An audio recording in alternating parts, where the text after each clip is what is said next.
Bienvenue sur le Courrier du Cœur.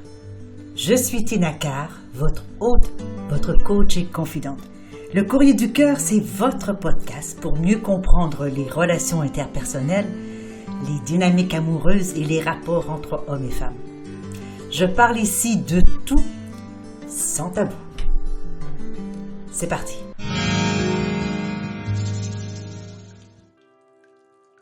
Je reçois aujourd'hui une lettre qui vient de la part de Marcus et qui va comme suit.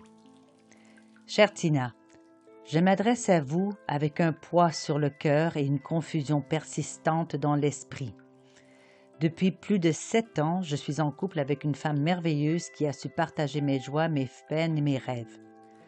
Notre relation a été un pilier de soutien dans ma vie et pour cela, je lui suis reconnaissant. Cependant, malgré l'amour que je ressens pour elle, il persiste toujours un doute dans mon esprit, aussi infime soit-il. Ces derniers temps, je me suis retrouvée à réfléchir de plus en plus sur l'avenir de notre relation. Nous avons construit tant de souvenirs ensemble, surmonté des épreuves et partagé des moments de bonheur. Pourtant, malgré tout cela, je me demande si nous sommes vraiment sur la même longueur d'onde et si nos aspirations et nos attentes coïncident toujours.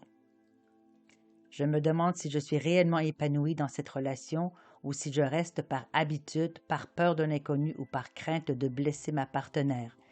Il y a des moments où je me sens comblée et heureux et d'autres où je ressens un vide, une absence de connexion profonde.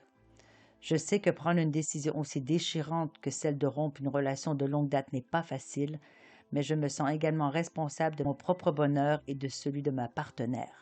Je ne veux pas prolonger une relation qui ne serait pas bénéfique pour nous deux. Merci Marcus pour cette lettre qu'on sent très bien, qui vient du cœur, c'est certain. Alors oui, une relation de 7 ans, c'est une relation quand même d'un moment, d'une bonne partie de notre vie adulte active, si je peux dire. Et selon vos dires, elle est merveilleuse, cette femme.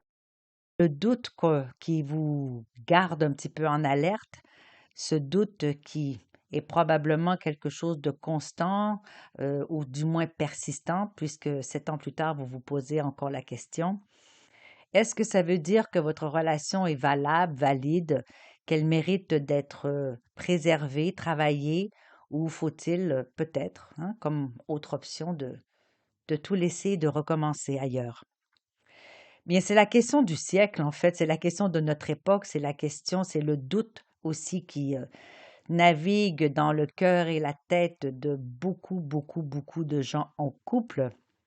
Et pour cela, il y a différentes raisons, mais les conséquences sont toujours les mêmes, c'est-à-dire qu'elles installent cette idée que peut-être il y a quelque chose de mieux ailleurs, quelque chose de moins souffrant, quelque chose de plus épanouissant, quelque chose de plus marrant, quelque chose de plus sexy, quelque chose de plus confortable, bref, quelque chose d'autre ailleurs que nous ne semblons pas avoir ou dont nous ne pouvons pas jouir pendant ou avec la relation dans laquelle nous sommes actuellement. Donc, il est entendu que la tentation, elle est omniprésente. Et je ne crois pas que ça soit ça nouveau à notre époque parce que l'humain est humain, la tentation d'aller voir ailleurs pour la découverte, pour la nouveauté, pour les nouvelles énergies, les nouvelles façons dont on peut se présenter à l'autre, les nouvelles découvertes d'amis, de milieux, de contextes, d'intelligence, de créativité, de goût, de couleur, bref, ça peut être tout et n'importe quoi. Donc, la tentation de l'humain d'aller à la découverte d'autre chose n'est pas nouvelle. La problématique qu'on voit présentement, qui est nouvelle, c'est que tout le monde a un cellulaire dans les mains. On est sur les LinkedIn, Facebook, Instagram, TikTok. Il y a des gens à portée de doigt, partout, tout le temps et en quantité illimitée. Alors, il est entendu que lorsque nous tombons dans je dirais presque, ça ressemble à un magasin de crème glacée ou une bonbonnière, comme n'importe quel enfant dans un magasin de jouets de bonbonnière ou de crème glacée, va virer fou. Alors, effectivement, on peut se poser la question parce que oui, sur 7 milliards d'habitants, et on compte encore, il y a certainement d'autres personnes qui feraient l'affaire, peut-être mieux encore que votre partenaire actuel, mais ce n'est pas garanti que, un, vous la rencontriez, cette personne, deux, que cette personne-là vous apporte de la réciprocité, et trois, que vous ayez réellement, fondamentalement envie d'avoir quelqu'un d'autre. C'est ça aussi, une partie de la question qu'il faut vous poser. Parce que pour trouver mieux ou trouver différent ailleurs, si vous cherchez, vous allez trouver. Maintenant, quels sont les avantages de rester avec la personne avec qui vous êtes maintenant? Bien, vous dites vous-même que cette relation depuis 7 ans, que vous avez quand même eu des bonheurs, vous avez surmonté des épreuves ensemble, vous avez beaucoup de souvenirs. Et là, c'est peut-être la longueur d'onde qui ne semble peut-être être en dissonance, les aspirations et vos attentes qui ne coïncident pas toujours. Je dois vous dire sincèrement, cher Marcus, que c'est normal parce qu'il est presque impossible de garder une constance d'accord, de partage, d'équité, de, de, de sentiment d'être, comme vous dites, sur la même longueur d'onde avec une personne sur le long terme sans qu'il y ait d'anicroche. La chose qu'il faut regarder, par contre, c'est est-ce qu'effectivement vos aspirations ont réellement pris une direction différente de votre partenaire. Si, par exemple, vous avez décidé de faire le tour du monde en voilier et que votre partenaire vient d'avoir une promotion pour être directrice de département dans une entreprise, bien peut-être que là, les aspirations vont être différentes parce que vous avez des opportunités différentes à un moment donné.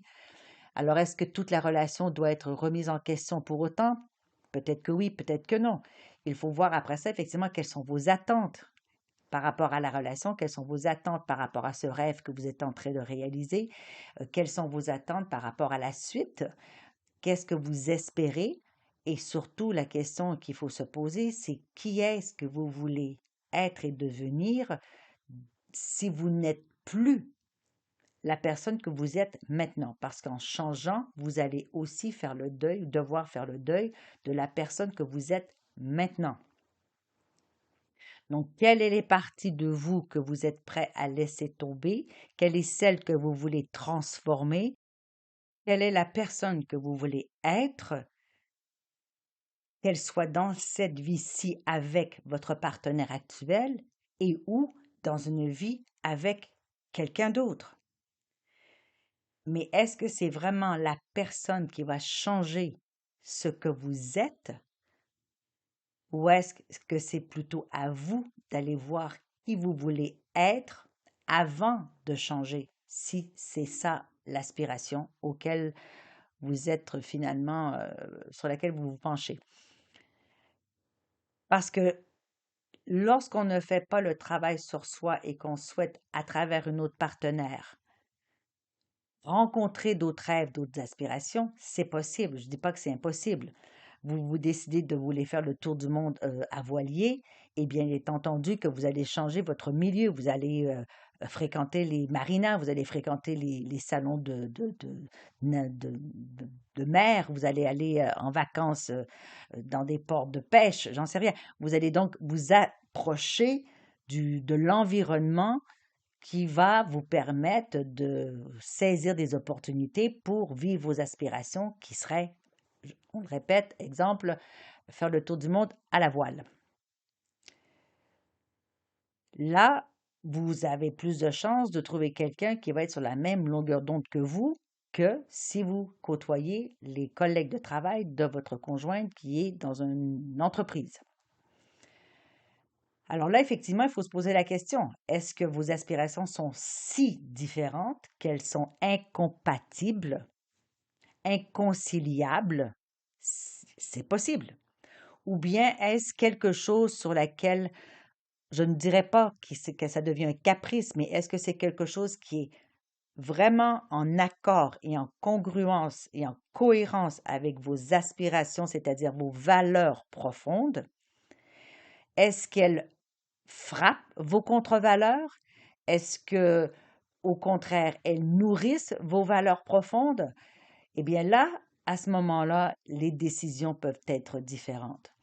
Parce que si nous devons vivre à contresens de nos valeurs et que justement nous sommes constamment remis en question par rapport à nos valeurs, eh bien c'est assez perturbant. Alors il faudrait vérifier si ce sont des aspirations genre professionnelles, sociales, de style de vie, financières, de rêves d'enfants, de famille. Quelles sont vos aspirations à l'un et à l'autre? Quelles sont vos attentes?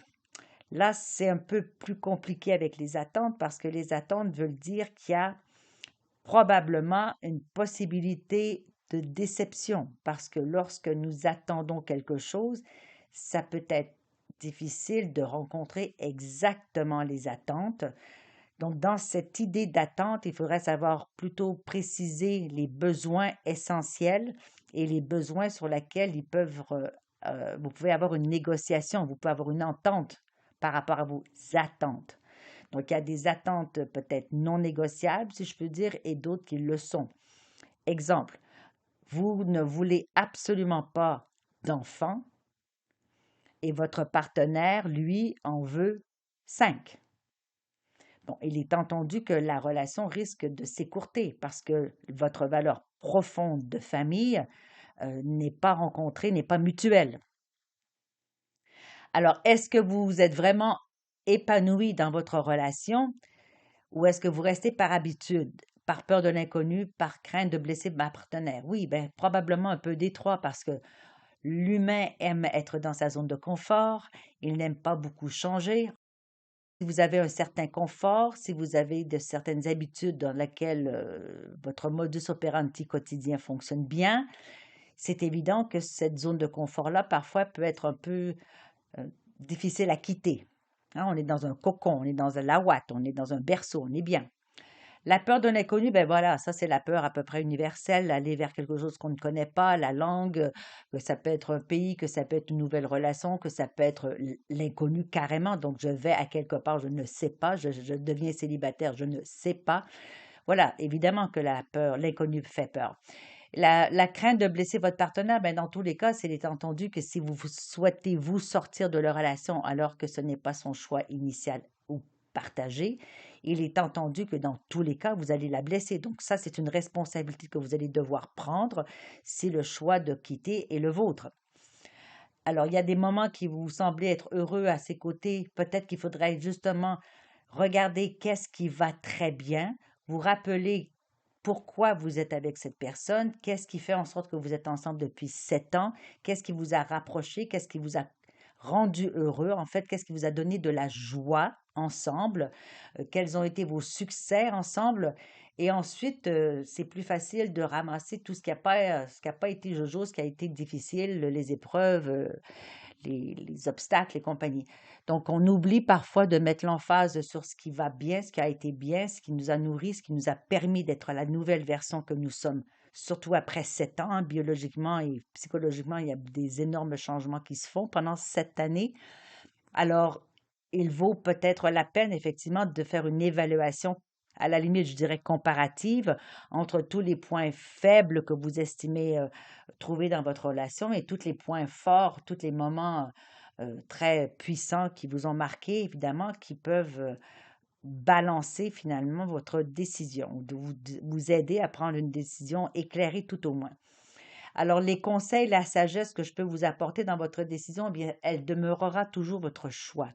Mais il faut regarder, je crois sincèrement, non pas simplement la satisfaction immédiate de soit je suis mieux ailleurs tout de suite ou soit j'apaise ma souffrance tout de suite, versus je regarde ce que j'ai construit, je regarde ce que je peux construire, je regarde ce que je ne peux pas construire et j'évalue entre ce que je peux avoir envie de désirer et dont j'ai besoin et ce qui est négociable, ce qui ne l'est pas. Et effectivement, ensuite vient la part de l'engagement. Combien est-ce que je suis prêt à investir dans la relation? Si je veux une relation long terme et je veux une relation harmonieuse, il va falloir que j'y mette du temps, de l'énergie, de la volonté. Si je veux une relation à court terme pour m'éclater, m'amuser et tester mon pouvoir de séduction, eh bien, c'est autre chose. Donc, il faut distinguer, est-ce que c'est un besoin immédiat d'aller vous faire valider ailleurs, de vous faire rencontrer des besoins que vous n'avez plus à la maison, de tendresse, de compréhension, de sexiness, de douceur, de je ne sais pas quoi. Alors, il serait peut-être intéressant de voir avec votre partenaire de nommer ces besoins-là, de les adresser, de partager aussi ses besoins, ses désirs, ses rêves qui ont probablement évolué aussi dans les 7 années, faire une mise au point finalement entre vous, après avoir évidemment fait la mise au point solo, et regarder si effectivement vous partagez une vision ensemble, s'il y a moyen de la faire développer, de la faire fleurir. Et seulement après, serez-vous en mesure de vous poser la question réellement, est-ce que ça vaut la peine pour moi, pour elle, pour nous, de rester ensemble? Mais il faut faire ses devoirs avant et ne pas parler par rapport à ses émotions, changer par rapport à l'impulsion qu'on pourrait avoir du manque ou de la frustration et surtout arriver à un âge X, je ne sais pas exactement quel âge vous avez, ce fameux démon du midi que j'aime pas trop nommer ainsi, mais cette remise en question que hommes et femmes ont, que n'importe qui a dans sa vie, arrive un moment où on se remet en question, à plusieurs reprises, parfois même dans une vie, et ça nous fait questionner sur la suite, sur les choix que nous avons faits, sur les choix que nous voulons faire, et l'importance justement de bien jauger le pour et le contre pour minimiser les remises en question déceptives, si je peux dire, et que ce soit des remises en question évolutives. Voilà, cher Marcus, j'espère que tout ceci peut vous donner quelques pistes, quelques éclairages sur votre situation délicate. J'espère pour vous que vous trouverez les moyens d'aller vers votre partenaire, de vous investir un minimum. J'espère que vous trouvez les moyens, le temps, l'énergie d'aller votre partenaire et de vous investir dans ces rêves peut-être à deux, de questionner, d'aller à sa rencontre, de voir comment vous pouvez résoudre et de faire en sorte que la suite de votre vie, de vos vies, soit la plus harmonieuse possible. Merci Marcus de votre partage. Nous voilà à la fin de cet épisode du Courrier du Cœur. Merci d'avoir été là et d'avoir partagé ce moment avec moi. J'espère que vous y avez trouvé de la valeur. Si vous ne l'avez pas déjà fait, eh bien je vous invite à vous abonner à ce podcast afin de manquer aucun épisode. Et vous pourriez, par la même occasion, si le cœur vous en dit, écrire un commentaire ou laisser une appréciation avec quelques étoiles. Alors je vous retrouve dans un prochain épisode du Courrier du Cœur. Mon nom est Tina Carr, je suis votre hôte, votre coach et votre confident. À bientôt.